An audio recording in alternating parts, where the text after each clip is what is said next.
ఎప్పుడు నా చేతి వంట ఏం చూస్తారు? అప్పుడప్పుడు మా అత్తయ్యని కూడా పరిచయం చేయాలి కదా! అందుకనే ఈరోజు మా అత్తయ్య రెసిపీతో మీ ముందుకు వచ్చేసాను. ఇదైతే సాంబార్‌లోకి గాని అండ్ అలాగే చపాతీ, రోటీ, పొరాటాలోకైతే ఇంకా అద్దిరిపోతుంది. మరి ప్రాసెస్‌లోకొచ్చేద్దామా?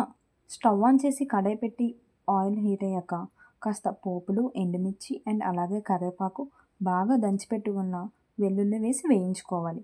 వేయించుకున్న దాంట్లో ఆనియన్స్ అండ్ పచ్చిమిర్చి వేసి బాగా వేయించాలి. వేయించిన దాంట్లో టమాటా అండ్ అలాగే ఉప్పు, కారం, చిన్న పసుపు అండ్ అలాగే గరం మసాలా వేసి బాగా మగ్గించాలి. మగ్గించిన దాంట్లో మనం ముందుగా బాయిల్ చేసి పెట్టుకున్న పొటాటోస్‌ని అండ్ అలాగే శనగలు. మనం ఫస్ట్ ఏం చేయాలంటే పొటాటోస్‌ని బాగా స్మాష్ చేసుకొని ఈ మగ్గించిన ఉల్లిపాయల్లో వేసి కలిపేసుకోవడమే. లాస్ట్‌లో కాస్త కొత్తిమీర వేసి అలా కలిపేస్తే అదిరిపోతుంది. ప్రాసెస్ అయితే మాత్రం చాలా ఈజీ. తప్పకుండా ట్రై చేయండి. బాయ్.